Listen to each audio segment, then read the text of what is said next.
Start.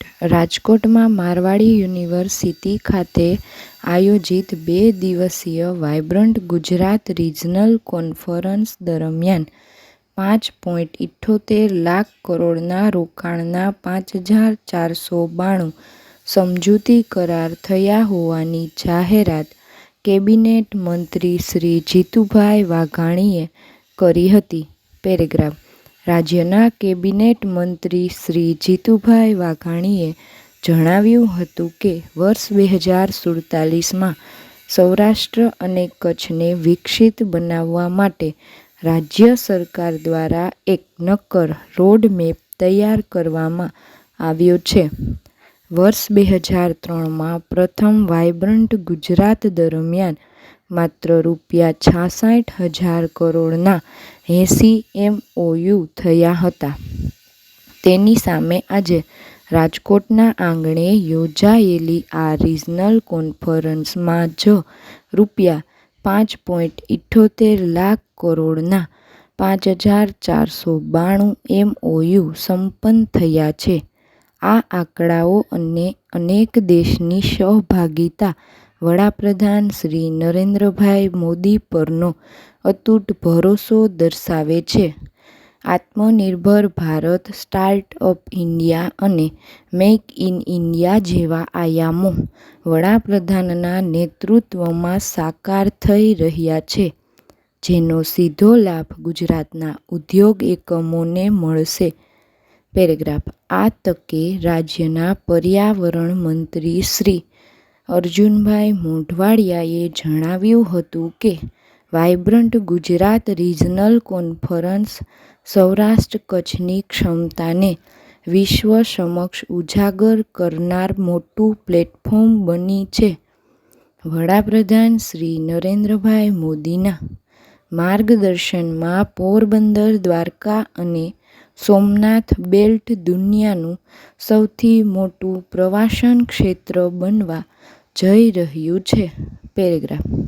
ઉદ્યોગ સચિવ શ્રી મમતા વર્માએ કહ્યું હતું કે છેલ્લા 2 દિવસમાં સ્કેલ અને સ્કિલ ના સમન્વય સાથે ઉદ્યોગ સાહસિકોને મજબૂત પ્લેટફોર્મ પૂરું પાડવામાં આવ્યું છે.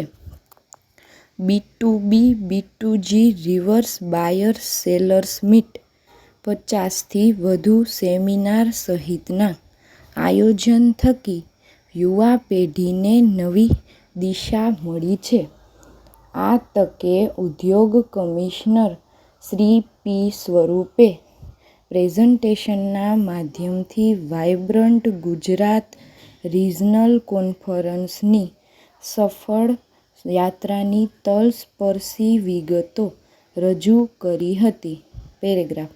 મારવાડી યુનિવર્સિટીના સ્થાપક શ્રી કેતન મારવાડીએ પ્રાસંગિક ઉદ્બોધન કરતા જણાવ્યું હતું કે વાયબ્રન્ટ ગુજરાત રિજનલ કોન્ફરન્સે સાબિત કર્યું છે કે વડાપ્રધાન શ્રી નરેન્દ્રભાઈ મોદી અને મુખ્યમંત્રી શ્રી ભૂપેન્દ્રભાઈ પટેલના નેતૃત્વમાં કોન્ફરન્સમાં 24 દેશના પ્રતિનિધિશ્રીઓ અને 4,000 ઉદ્યોગ સાહસિકોની ઉપસ્થિતિએ ઐતિહાસિક ઉપલબ્ધિ છે.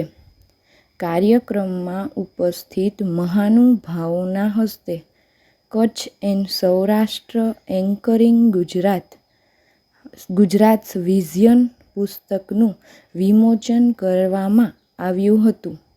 આ અવસરે ઉત્તમ પ્રદર્શન કરનારા વિવિધ MSMEના ઉદ્યોગકારો, હસ્તકલા કારીગરો, ઉદ્યોગ વિભાગનું પુરસ્કાર સાથે સન્માન કરવામાં આવ્યું હતું. પેરેગ્રાફ. સમાપન સમારોહમાં મુખ્યમંત્રી શ્રી, મુખ્ય સલાહકાર શ્રી હસમુખ અઢિયા, મહેસૂલ વિભાગના અધિક મુખ્ય સચિવ સુશ્રી જયંતી રવિ, અગ્રણી ઉદ્યોગકારો, વેપાર ઉદ્યોગ જગતના પ્રતિનિધિઓ, ઉચ્ચ અધિકારીશ્રીઓ તેમજ મોટી સંખ્યામાં નાગરિકો ઉપસ્થિત રહ્યા હતા. પેરેગ્રાફ. કચ્છના કિનારાથી લઈને દેવભૂમિ દ્વારકા નજીકની ઊંડી ખાડીઓ સુધીમાં અંદાજિત 430 કિમી વિસ્તારમાં સીવીડની ખેતી ઝડપથી વિકાસ પામતા ક્ષેત્રમાં પરિવર્તિત થઈ રહી છે. આ સીવીડની ખેતી માછીમાર પરિવારોને આર્થિક રીતે અશક્ત બનાવવાની સાથે સાથે દેશની બ્લુ ઇકોનોમીને મજબૂત બનાવી રહી છે. પેરેગ્રાફ. સીવીડ એક પ્રકારનો દરિયાઈ શેવાળ છે જેનો ઉપયોગ સદીઓથી ખાદ્ય અને ઔષધીય હેતુઓ માટે થાય છે. સીવીડ વિટામિન્સ, ખનિજો, ખાસ કરીને આયોડિન, ફાઇબર અને એન્ટીઓક્સિડન્ટોથી ભરપૂર હોય છે જે આંતરડાના સ્વાસ્થ્યમાં સુધારો, હૃદયનું સ્વાસ્થ્ય, થાઇરોઇડ કાર્ય અને સંભવિત વજન વ્યવસ્થાપન જેવા ફાયદાનો પ્રદાન કરે છે. પોષક તત્વોથી ભરપૂર સીવીડ બળતરા વિરોધી, કેન્સર વિરોધી અને બ્લડ શુગરના નિયમન માટેના સંયોજનો પૂરા પાડે છે. પેરેગ્રાફ. દરિયાઈ સીવીડની ખેતી દરિયાકાંઠાના સમુદાયો માટે જીવનરેખા સાબિત થઈ રહી છે. ચોમાસામાં માછીમારી પ્રતિબંધિત સમયગાળામાં સીવીડ ઉત્પાદનની પ્રવૃત્તિ આવક પ્રદાન કરે છે.